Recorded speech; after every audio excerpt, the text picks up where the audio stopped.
Am I the a-hole for cutting my pregnant sister off financially and telling her having another baby would be irresponsible of her? I'm 22 and she's 25. My sister, Mia's son, is 7 months old and the father is not in her baby's life at all. He basically dipped the week after the baby was born. I've been supporting both of them financially while my sister Mia gets back on her feet and looks for a job to pay the bills all on her own. Fast forward to 2 days ago, she calls me excitedly telling me she has big news. Deep down in my heart, I already knew what she was about to say, and my intuition was confirmed when she said she was pregnant again.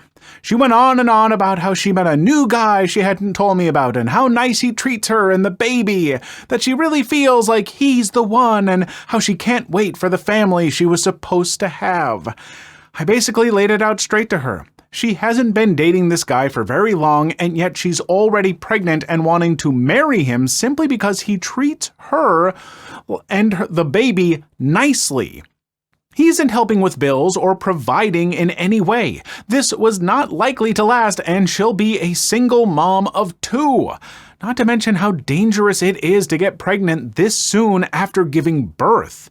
She told me I was being fake and that I wasn't acting like family, that I should support her like our mother is. Turns out our mother is kissing her butt and only enforcing the rose-colored glasses Mia has on the situation. Telling her stories of how our stepdad only knew her for 2 months before he married her and blah blah. I told her that I can't support her or any other children should she decide to go through with this. I essentially said, I'm not pressuring you into anything. This is your choice, but I refuse to be financing this choice. You're on your own, Mia. I can't enable you digging yourself further into holes you can't climb out of because of irresponsible, unplanned pregnancies, and I refuse to. Of course, she didn't take that well. Started crying and saying how I just don't want her to be happy, how much of a bee I am, and hung up. Our mother isn't very happy with me now. I do feel bad. I don't think I worded it the best, nor should I have called her irresponsible. I'm just at my breaking point. Am I the a-hole? I think we can all agree you're not the a-hole in this situation. Maybe calling her irresponsible might have been a slight step too far, but, I mean, she is being irresponsible, seriously. But the fact that you're saying, like, look, this is your choice, you can do it, but I'm not going to financially support you through this, you're well within your right to say that, you know? She is making an irresponsible decision. I don't know any other way. Any other way to put it. It's really irresponsible. She is just letting herself be led around by the excitement and emotions of having a kid, which I'm sure is wonderful, and I'm sure she loves her current kid a whole ton, all of that stuff. That's great, but yeah, if she wants to have that kid, then she should feel responsible enough to handle the finances herself and with this new boyfriend that she just met and thinks is going to stick around. And maybe it will work out for them. Maybe everything's going to be great. And that's fine. But it's important that you put your foot down early on with this stuff, because if you've been financially helping her in the past, yeah, I think it's important that you be clear right up front, like, look, I helped you before, but this is a step too much. I'm not going to be a part of this, at least financially supporting you. I think that's more than reasonable. You are not the a-hole. Former manager ends my job at the company I loved. I helped end his career in local tech forever. This is my first one of these. I hope it qualifies. Apologies for this being so long, but I've had to keep this story to myself for more than a decade. Ironically, a recent court ruling means I'm now free to discuss the details publicly for the first time without penalty. I'm starting here. 1. The background. I worked at a very big tech company for a very long time, like decades. Over the years, I had worked my way up from being a noob to a kind of specialist fixer. I became fairly well known internally as a security and emergency response person. I got assigned bad or unfixable projects, many of which made news headlines. I have Many stories that I can never publicly tell, sadly. Suffice it to say that multiple senior vice presidents in various divisions got to know who I was because I effectively wrangled gnarly and complex problems and herded many intense tech nerds together to resolve big things in multiple divisions over the years. It was so fun! At the time of our story, I was working on a small security team in a product engineering division. It was a somewhat turbulent time, and our team of 8 had weathered multiple reorganizations and had so many manager changes. It was a lot. But we kept our heads down and did the work, and we all got along just fine.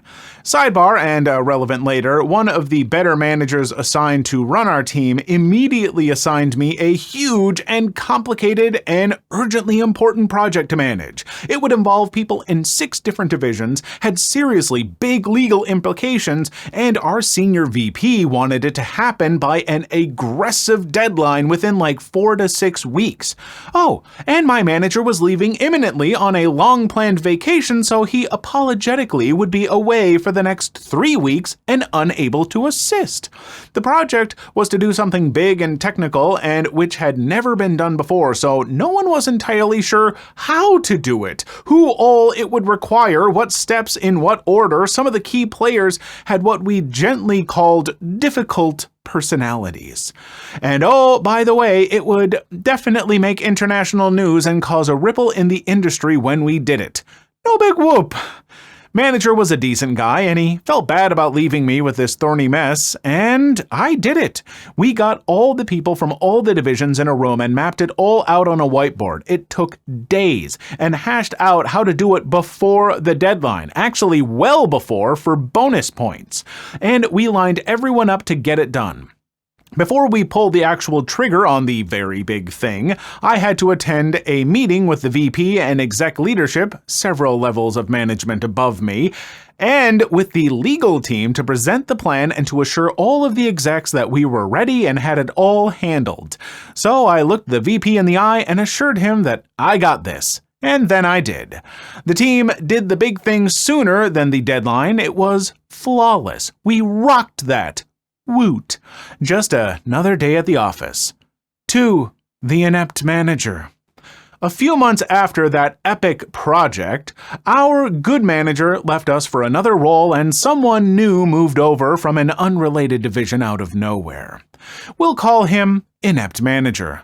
Inept Manager did not know anything about security. He did not know anything about emergency response. He didn't know anything about what our division did, in fact. No one on our team had ever heard of this guy. He was the worst kind of middle manager.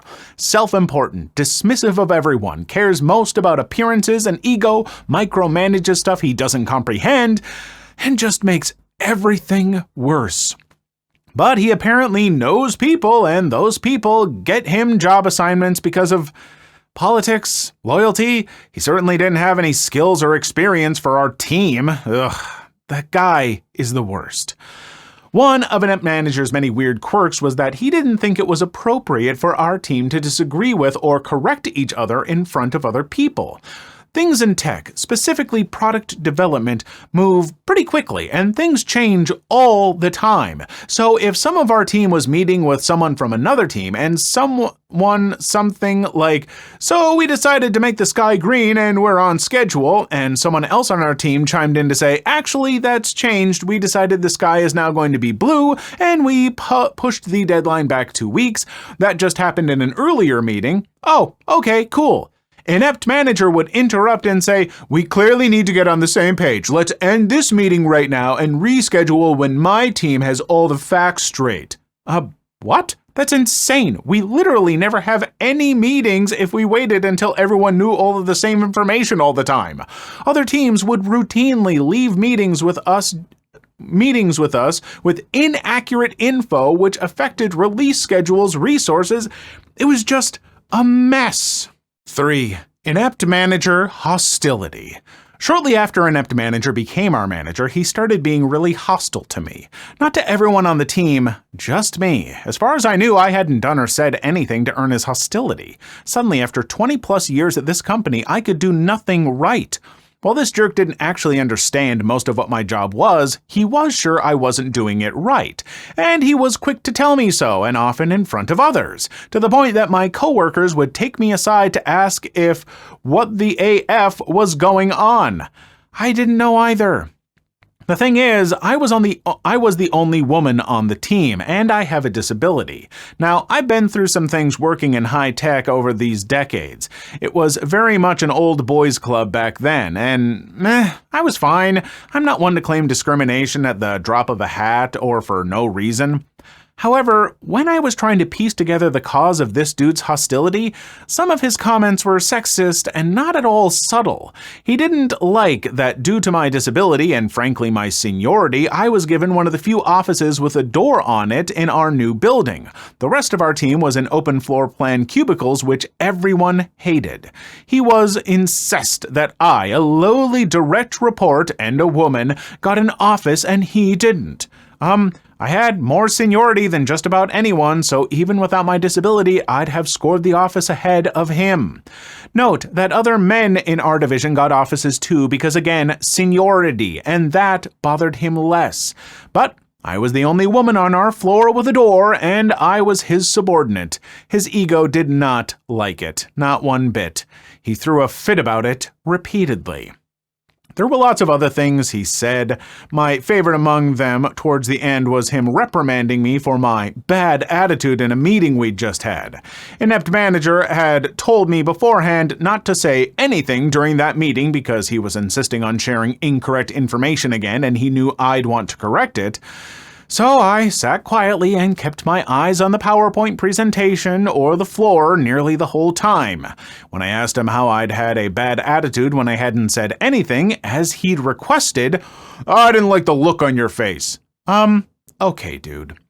After realizing there was nothing I could do to make this guy happy with my work and to lose his hostility, I finally went to HR to go on the record.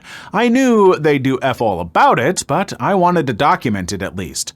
So predictably, they told me to work harder at getting along with inept manager, and because it wasn't my first rodeo, I went back to my office and emailed HR saying, "Thanks for meeting with me about my concerns about inept manager. I fear his bias and misogyny will reflect negatively in my next performance review. HR should be aware that there is a real problem here, and I hope you'll take steps, etc., etc." Which of course they didn't, but now it was on the record. 4. The axe falls. And then, a few months later, he gave me a terrible performance review as expected. Long story already long, he was trying to fire me for underperformance. Unfortunately for me, the company had started rounds of layoffs all over, and it was the worst possible time to be looking for another job internally. And now I had a bad performance review on my record too. I went back to HR and said, "That thing I said I was worried about would happen when we met 6 months ago, that happened. Exactly as I said. Now what?"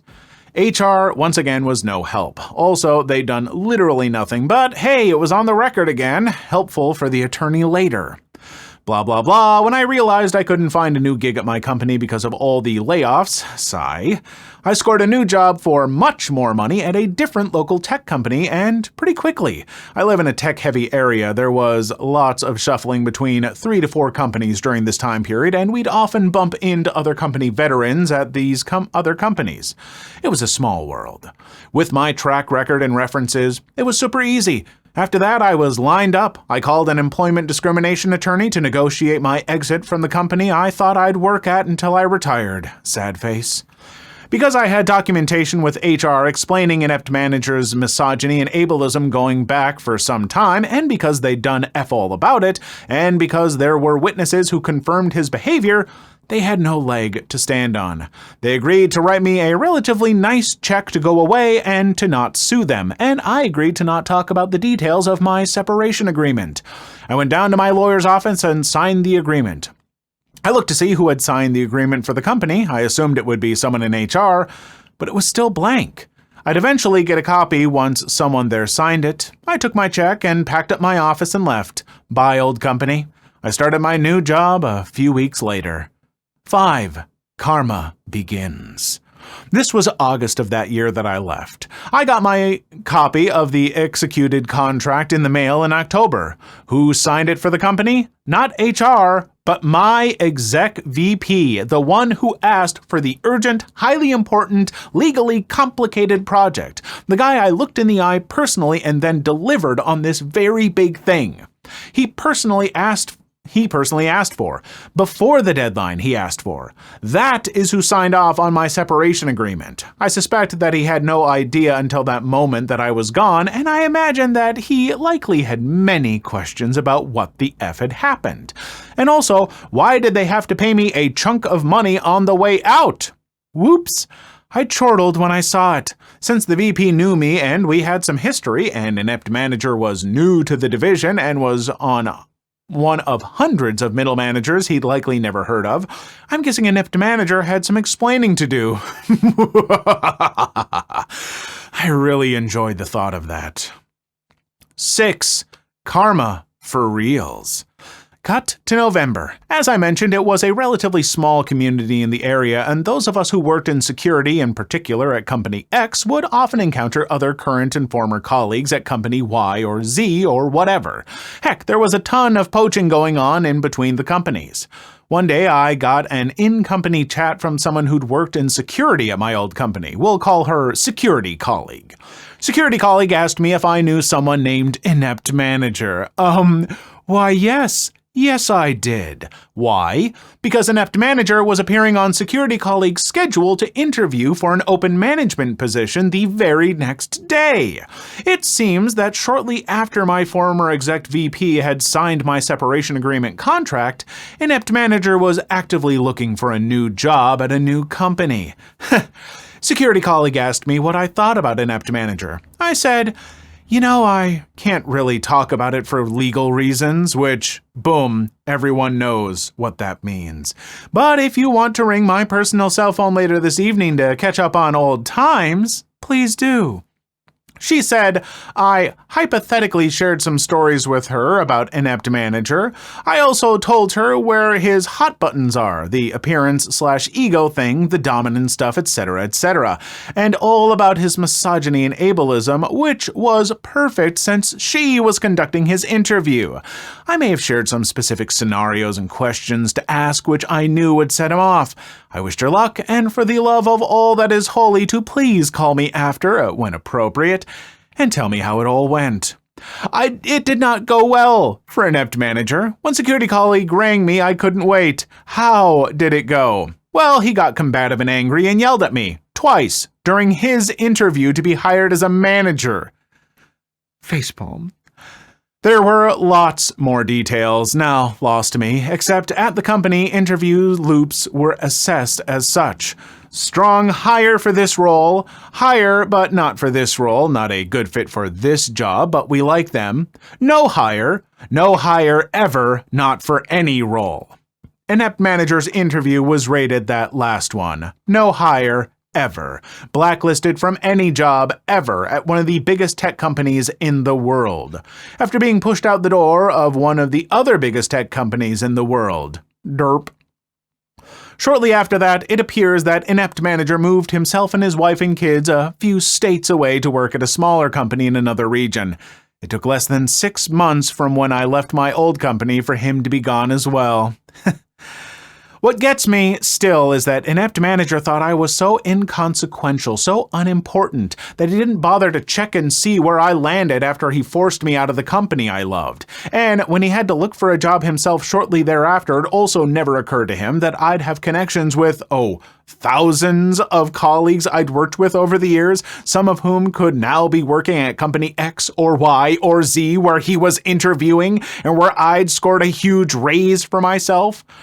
To this day, he doesn't know why his interview at Company Y tanked so badly, and since security was not legally precluded from sharing stories she had heard through the grapevine about Inept Manager's management problems, it's possible that other of our old security colleagues at Company Z and other companies in this area heard those stories too, which means he's unlikely to get a job at any major tech company in this area, maybe ever. Definitely not at X or Y, and they are big companies, among the biggest. Folks, you know me. You know how much I love to hear about a bad boss or bad manager getting their comeuppance, and yeah, this is wonderful. I can't stand when managers get put in positions overseeing stuff that they don't understand. I know that, a bigger part of a manager's job is to manage the team, not necessarily do the stuff that the team is doing, but they should at least be familiar. You shouldn't be managing people whose jobs you don't understand. And no amount of knowing people should let you get by that and just manage people in an area that you have absolutely no expertise. It doesn't make any sense. You can't tell these people how to work or how they should be handling stuff that you have no clue about. It's frustrating. And then to basically, just put all your frustration and stuff on this one worker and treat her like that because she had seniority and had an office and stuff.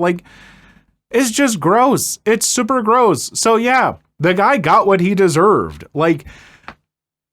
Even if he wasn't bad to the person who wrote this post and, didn't treat her like crap and give her a bad performance review, his bad management and lack of understanding should be what precludes him from working at these big tech companies. He doesn't belong there, clearly. He needs to learn about the tech company, and then he needs to learn how to be a good manager. And I doubt that he's going to do either. So, probably for the best that he's gone. Please leave your story in the comments. I would love to make a video on them in the future. Also, don't forget to like and subscribe.